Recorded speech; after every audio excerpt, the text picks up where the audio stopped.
Doing something as noble as putting your child on the title of your property could cost you everything. Welcome back to part 2 of my conversation with a certified financial planner, my good friend Trevor. And if you thought the first episode was fire, wait until you hear this. We're talking about real life cases where people lost or protected millions of dollars, how to pass on your home to the next generation the right way, and the tax traps that most people don't see coming. Let's get into it. Oh yeah, and if you don't know me, my name is O'Dane Harding. I'm a real estate agent here in the GTA. And if you like what I'm cooking up, don't forget to like and share this with a friend. And if you have any questions or want to have a conversation, just schedule a time to meet with me. My calendar link is in the description.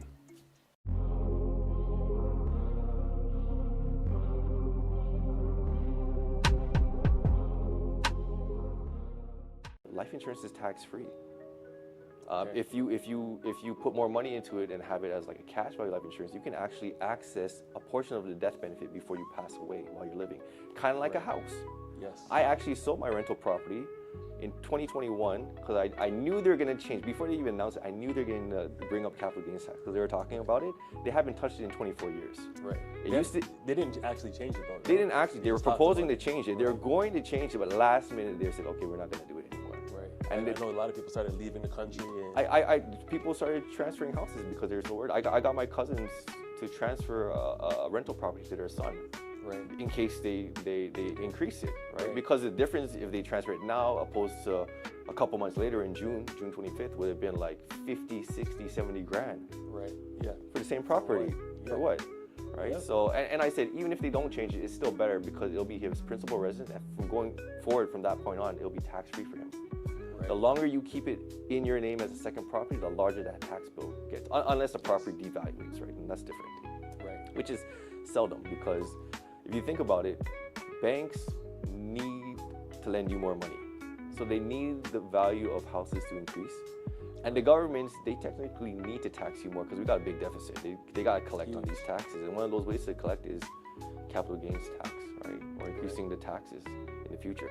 So that's part of the issue. I don't know what capital gains tax is going to be when you're 80, when you pass away, when you sell the house 20, 30, 40, 50 years from now. Right. It could go back up to 75% like they were going to do, or it could go to 66%, right, or something else. They've changed it at least, I think, 6 times since it was created in the 1970s, capital gains tax, right? Right.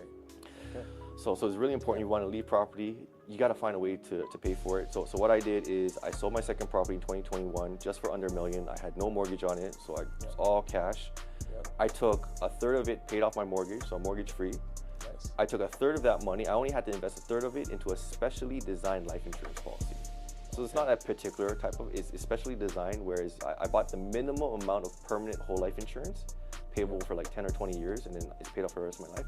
But I added, the rest of it is mainly a 10-year term life insurance policy, which is really cheap. I pay like $1,000 or $500 for $1 million or $2 million of term 10 life insurance. Okay, that's $1,000 per month?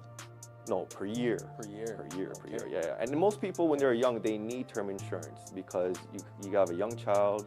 You know, like I have 2 young daughters, like a 5-year-old and an 8-year-old, right? I don't have any debts, but I may have some capital gains taxes I may need to pay if I buy second properties, or I have a corporation. Corporate shares are taxable when you pass as well, so I want to be able to provide for that as well. Yeah. And also, more importantly, replacement of income. Right. My first claim was my friend. He passed away when he was 26 from lymphoma cancer. He had a 1-year-old child and a mortgage and a wife. Right. I got him, he was adamant about just getting enough insurance just to cover the mortgage. Right. I did that.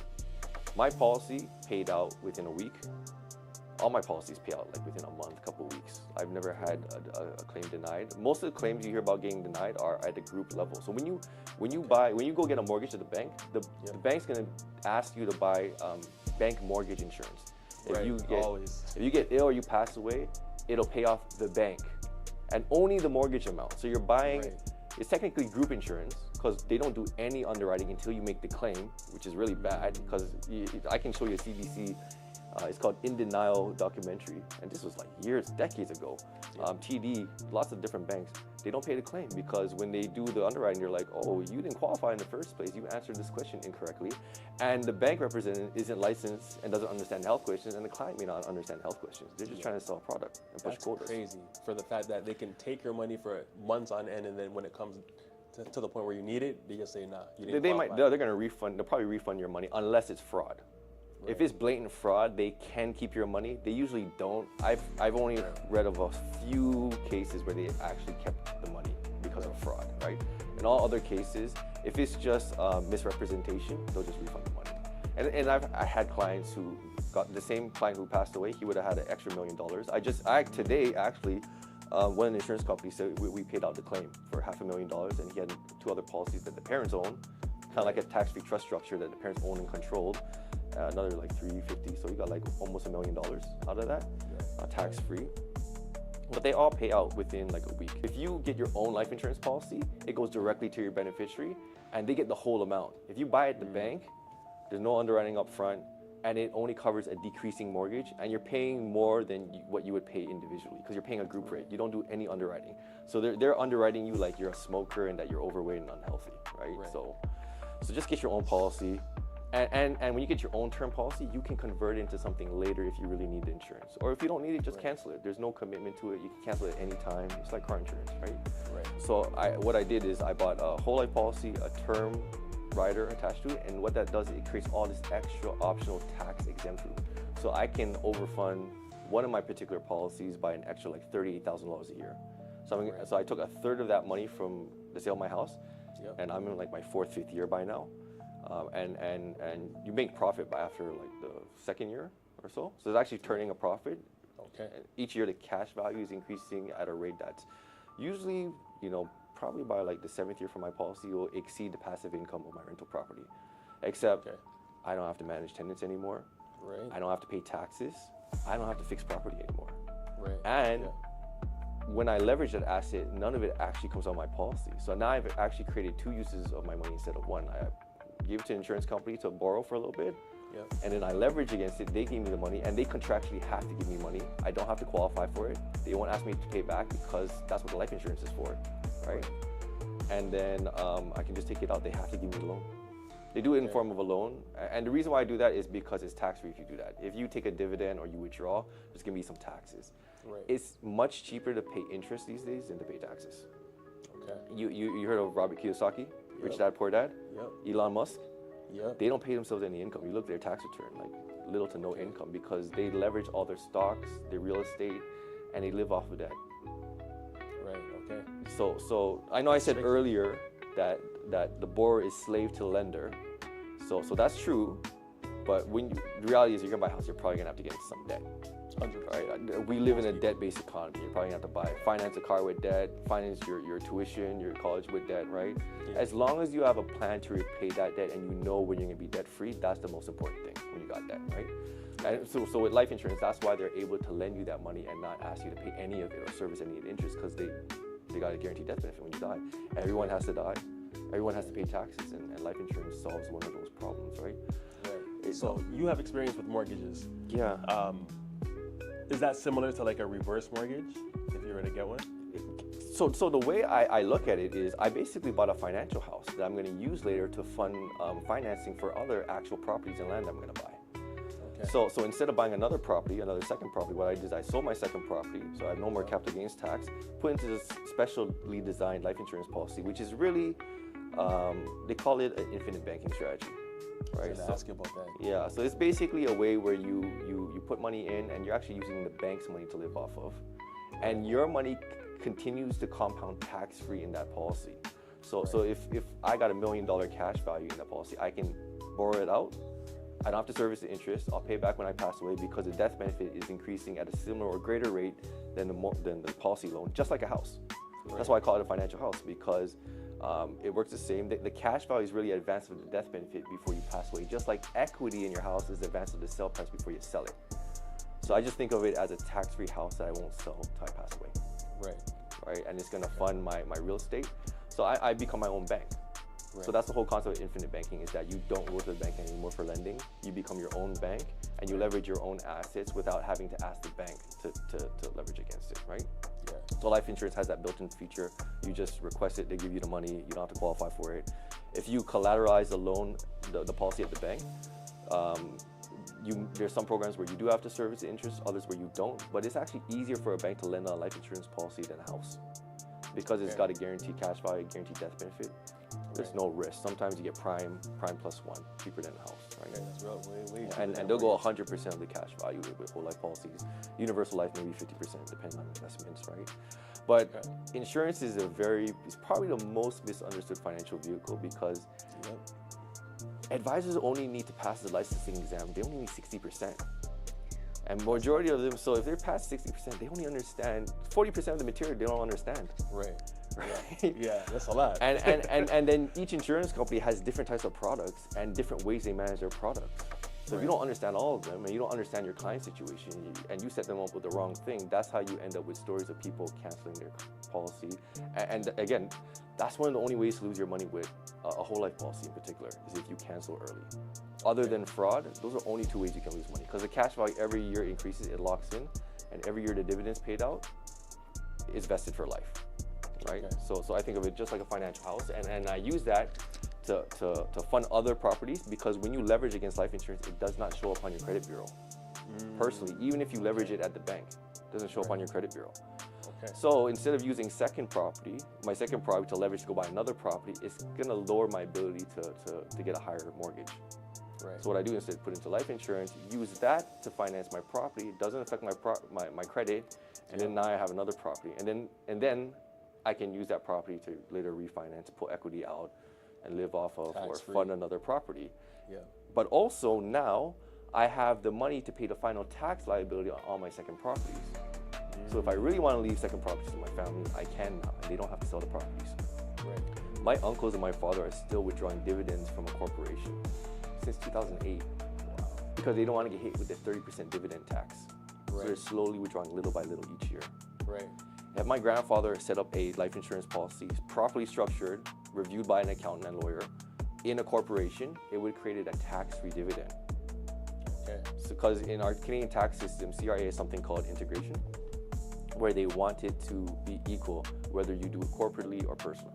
There's some loopholes, but one of them is life insurance is tax-free personally, so it should equate that in the corporate realm. So when a corporation owns, pays for, and is the beneficiary of a life insurance policy, it creates a tax-free dividend. The death benefit minus the cost base of the policy, which is usually zero by the time they're in their 70s, 80s, they can put all that money out tax-free.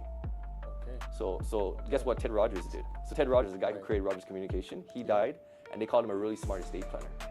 He had, I'm sure he was high net worth. He had lots of really smart accountants, multiple accounting firms, retained lawyers that advised him to do this, He died with $100 million of life insurance, 12 separate corporate policies.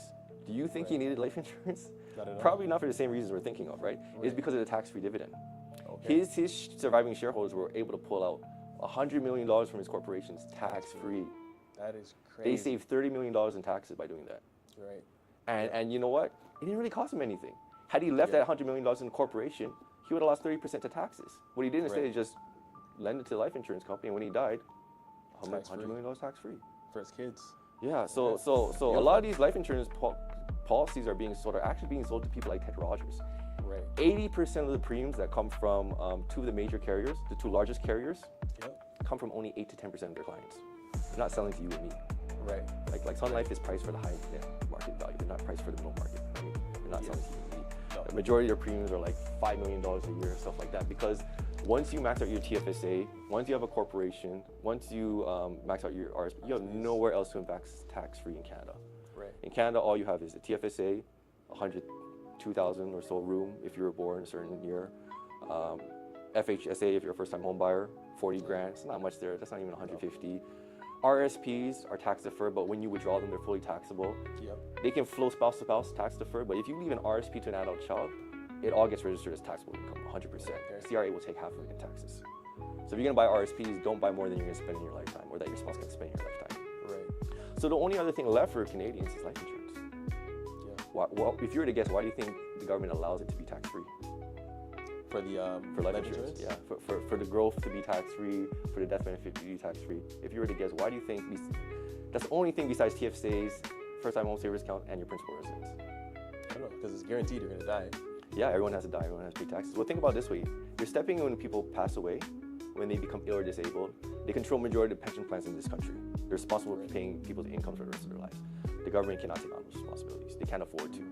Right. We can't afford to because it's really us paying for this, our tax dollars, right? And they're already collecting. We're already at 53.53% in Ontario, the highest marginal tax bracket, right? Yeah. So they encourage us to take responsibility of our own affairs, and they want us to invest. They entice us, saying, "Hey, we'll let you invest tax-free through the Income Tax Act, with these insurance policies." Okay. That makes sense. Not only that, it's a good cause. I know exactly where this money is going to because I'm on the other side paying claims. It's going to a loved one when they lost their spouse or their child in that case, right? Or they're sick or disabled. That same client who passed away, a couple of years when he was diagnosed, he had a critical illness policy that paid him out $100 grand, and he was able to take time off work and seek alternative treatment and do stuff like that, right?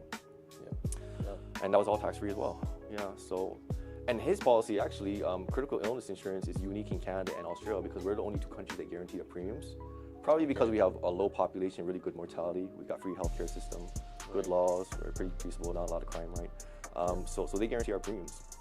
Okay. Guys like Warren Buffett, a lot of other companies, they love buying Canadian policies from terminally ill people. People like my client, he was diagnosed with cancer. He could have took his life insurance policy to Warren Buffett or his company and said, "Hey, I'm gonna die. This policy is worth $1 million. Will you give me $700,000 now? And when I die, you collect $1 million?" They love buying Canadian policies because of our guarantees.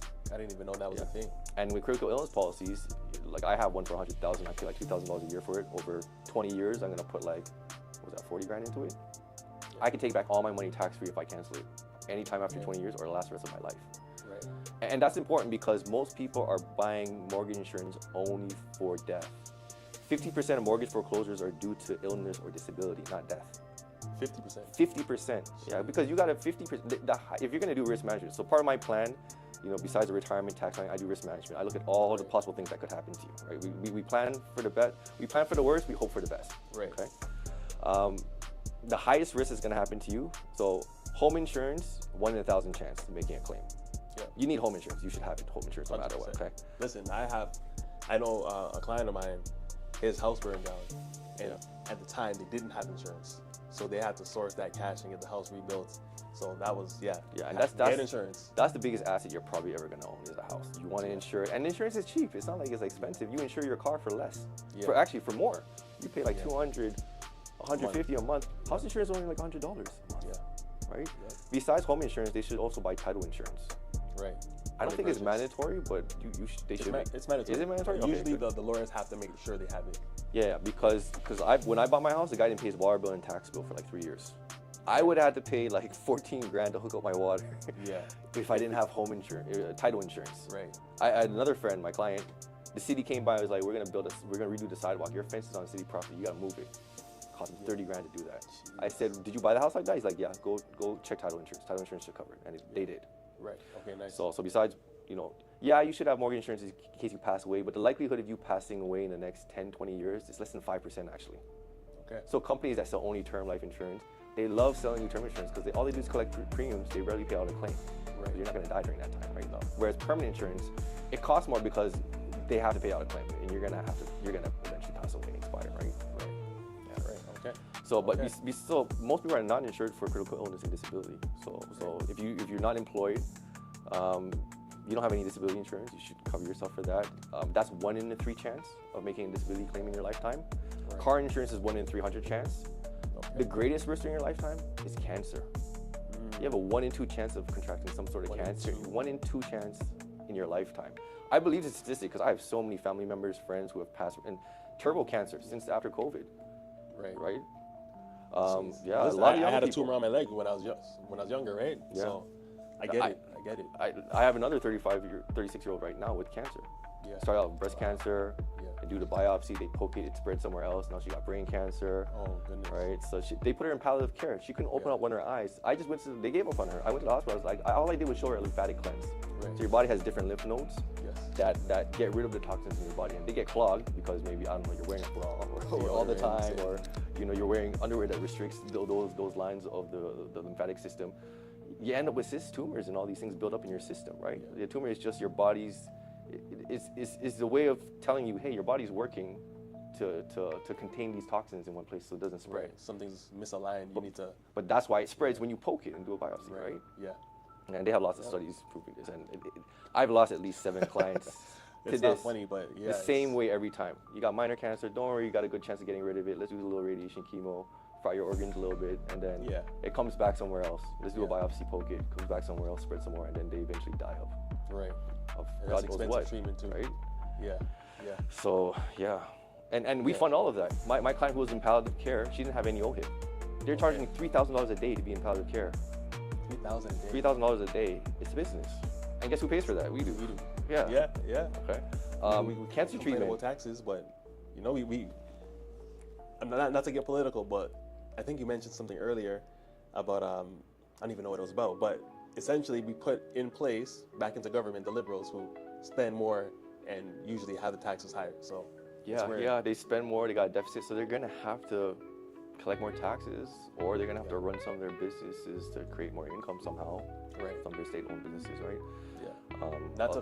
Not to offend any of you liberal supporters out there, but it's just the facts, right? Well, I mean, they tell you what they're gonna do, right? I mean, whenever they're campaigning in my area, they're like, hey, you know, I'm running, we want to try to get you more money for your area. I'm like, where's the money coming from? It's coming from my pocket or my children's pocket. You're just kicking the can down the line, right? Yep. And again, I can't tell you what the tax rate's gonna be when you're 80 or when you're 60 or when you trigger that tax liability. So you don't know what it is, right? No. So that's the issue, right? So I'm not saying to not invest in real estate, but have a plan on how you're gonna repay the debt. Remember, the borrower is slave to the lender. When you buy second properties, your silent partner is CRA. Right. They get part of your rental income when you declare it. Yep. And then when you sell the property, the second properties, you pay capital gains tax, whatever that rate is. Could be 50%, could be 66, could be 75%, could be more, who knows?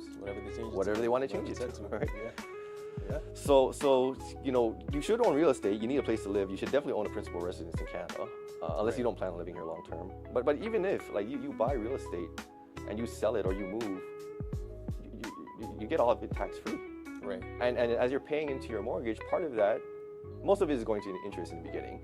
But maybe 40% is going towards your principal in the beginning, and then later on maybe more. So you're actually paying into equity when you sell a house or you do a home equity line of credit. You can pull it back out later, right? Right. Yeah. So it's still a good idea to invest in real estate. It's just the sequence that you do things. Right. Yeah. Yes. Yeah. Okay. Well, we talked about a lot there. I don't know how many of these questions I had pre-planned that we actually got to, but let me go to some of the quick hitting ones as we wrap up here. All right. So what's one mindset shift that changed everything for you? Real estate is not really passive. A lot of people think it's passive, but it's not. You got managed tenants, you got fixed property. If you hire somebody, you gotta hire them. It might be passive, but then they're cutting into your profit. Right. So like you can invest in REITs if you want to make it really passive and let everybody do something else. You take less of a cut, but if you want to make all the profit, you got to put some elbow grease in there. You got to fix your property. You got to manage your tenants. You got to pick your tenants. You got to try to evict them if they don't pay the rent. You got to go to court if they challenge you, if they squat in your house. So I always say real estate rental is good if you find a good tenant. If you get a bad tenant, that's the issue. It's a nightmare. Yeah. So just make sure you do your screening processes. I was at both ends. So I was a landlord, but I also worked at a youth shelter actually as well. Okay. I did relief work. I volunteered there, and they're like, just work for us. I'm like, I can't. I'll just do relief. I'll just work whenever I can with you guys. Right. But I actually ran the hospital to homes program where I'd actually help youth find housing to rent and live in. Right. So I know what it is on both sides, to find housing and also to get to get a tenant in there, right? Yes. So it's always important you screen your client, your tenant, get a credit check, get a police background check. Don't ask the current landlord for reference. Ask the previous landlord, because the current landlord might want to get them out immediately, and they'll tell you whatever they want. Right. Right. Ask the previous, ask their employer about references, stuff like that. Right. Right. Yeah. Another tip with renting to people is when you call their employer, ask for a job first, because the trick is a lot of people use their friends as their employer, right? Yeah. And they answer and say, yeah, great worker, whatever. But if you say, I'm looking for a job, and they're like completely caught off guard if they're not an actual employer. Yeah. Okay. Yeah, no, it's definitely a good idea. You definitely want to vet your references, because people could give out fake references. Yeah. And the whole criminal background check, that's one, I haven't even done that. But I know there's a service called Single Key. Yeah. They do that. Yeah. Credit or my background check, or different ones are out there. Yeah, you should, because you don't know who's living there, right? You could have So where can people connect with you if they want to learn more about what you do, or if they want to, I guess, use you as the person, like insurance or planning? They can just call me directly. My website is legacyfinancial.ca, or you can just call me directly, 416-738-9721. I have a Calendly booking link on my webpage. You can just book a time for me online, or phone, or in person. I'm in the East Scarborough area if you want to come in person. Or you just get me through a referral through someone like yourself, like a professional. I work with lots of professionals. Actually, I have a team of professionals. We have like different, like I have a real estate lawyer, general insurance broker, mortgage broker. We just got rid of our real estate seat, so we're looking for a new real estate person for our real estate seat. Okay. And we're missing an accountant in our group. Okay. Yeah. But I do have other accountants I work with. My main practice is actually working with accounting firms and accountants. Okay. It sounds kind of weird what I do, but I help accountants eliminate and reduce taxes. You were telling me that? Yeah, accountants can only defer taxes, really. Right. I can actually come there and actually eliminate some of the taxes. So for instance, if a client knows that they're going to owe $1 million tax liability on their second properties, I can probably reduce that tax bill by like 40% guaranteed. Okay. Upfront, right? So instead of them paying $1 million, maybe they only give me, or maybe they only put in like 600,000, or if they're younger, maybe only like 400,000. If they're really young, maybe only 200,000. Right. Life insurance is simply buying tax-free money at a guaranteed discount price.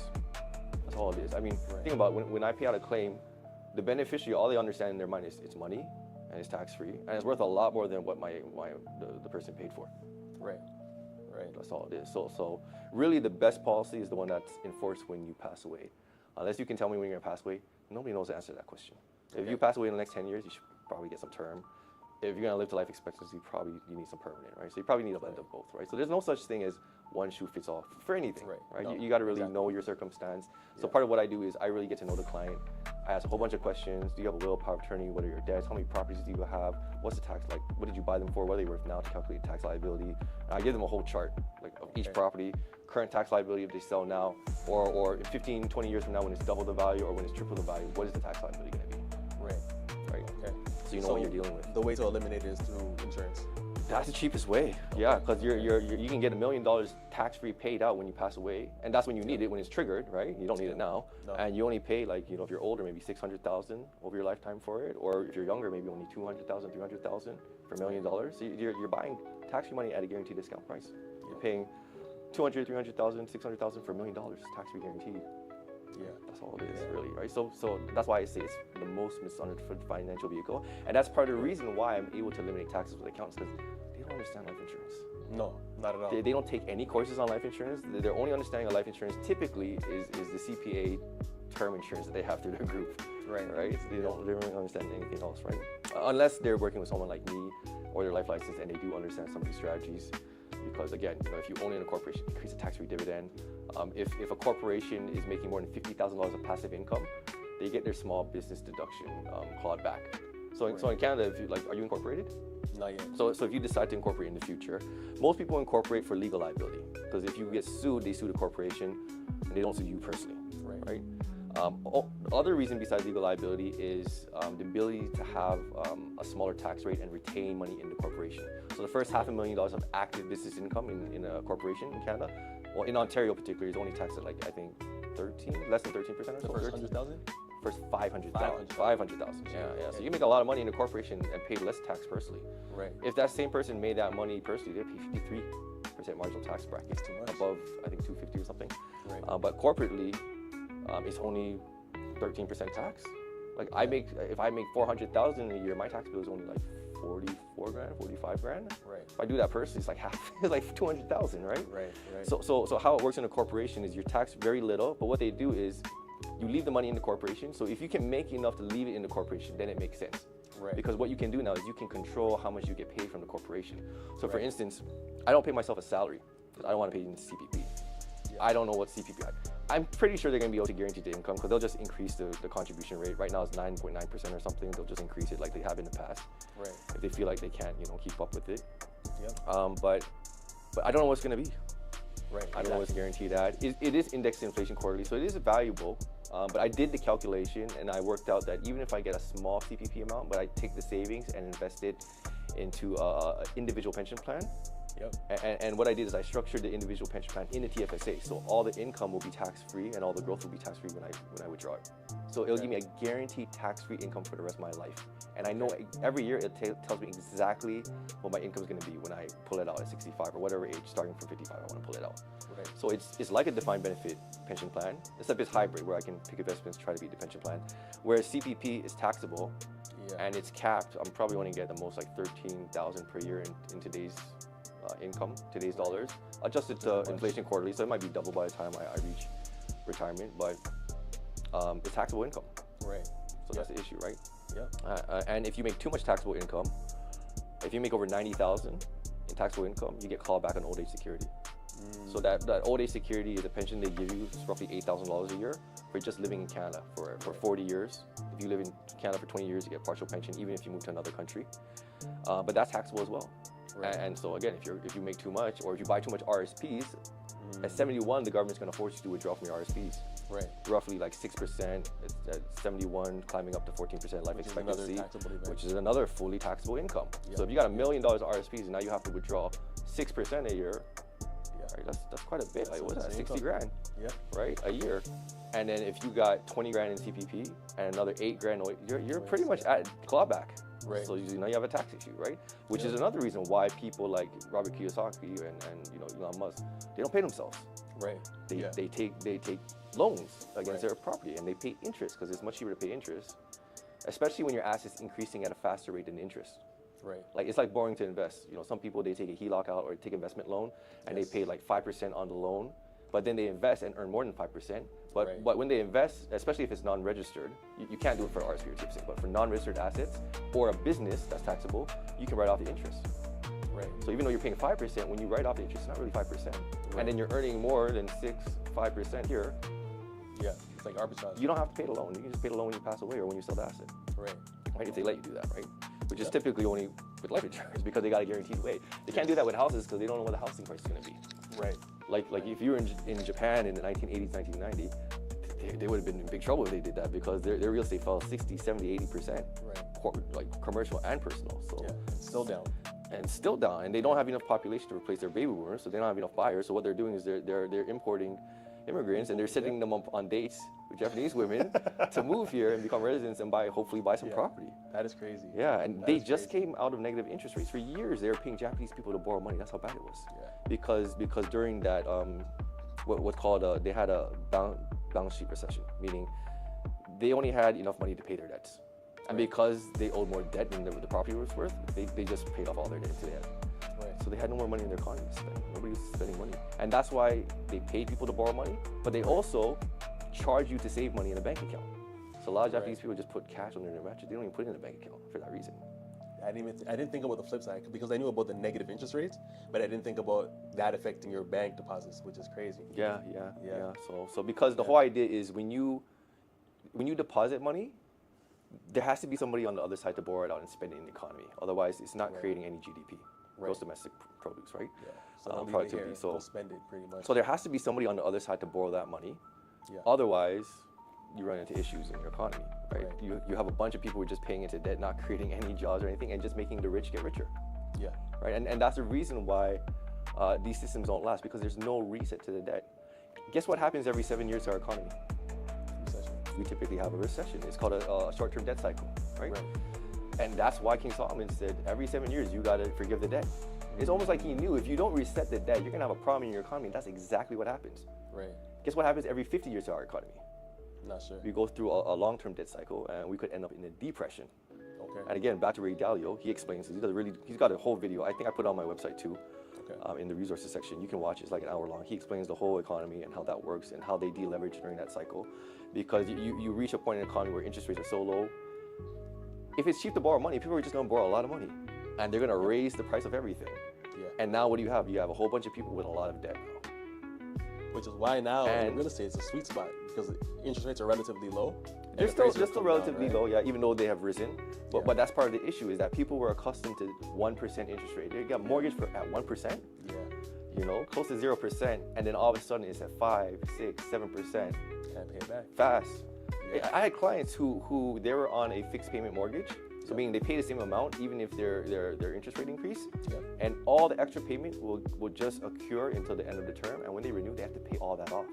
So I literally had clients at the end of the renewal had to pay like 20, 30, 50, 60 grand just to renew their mortgage. Right. Yeah. Right? So that's where variable kind of bit people. Yeah. But it's gone back down, so you're kind of in a better rate now. And it's either that or your payment went up, right? Yeah, and likely they're probably gonna have to keep the interest rate low to stimulate the economy coming out of COVID and all that stuff and keep it stable. But on the other hand, they had to increase it because of inflation. Because Right. why? Because they printed so much money, right? Yeah. So they're creating a lot of their own problems because they don't have a reset. Right. Our economy is it's not a real economy. It's a system of perpetual slavery, because you have the rich getting richer. They're creating money out of money that doesn't exist. So it's Right. magic. It's Pretty actually much. the system is actually based on a type of magic. Actually, a compounding magic if you research it properly. Yeah. Yeah. This type of banking wasn't really prevalent. There are groups of people that tried to introduce this into several countries in Europe, and they got kicked out all those countries, and they eventually ended up in Germany. Right. And yeah. Okay. So and then yeah, they control majority of the banks and print our money and dictate our monetary policy, some fiscal policy too. Yeah. We're gonna go deeper into that off camera. Yeah. But So Trevor, all I know is I don't know enough about what you talked about, so we definitely have to go into a deeper discussion. But yeah, I would love to have you back on the show. yeah, for sure. And yeah, thank you for blessing the viewers with everything that you know. Well, not everything that you know, but what you discussed today. And yeah, we'll get more into an in-depth conversation on the trusts and Yeah, the corporation stuff. Yeah, no yes, problem. sir. All right, thank you. Thank you.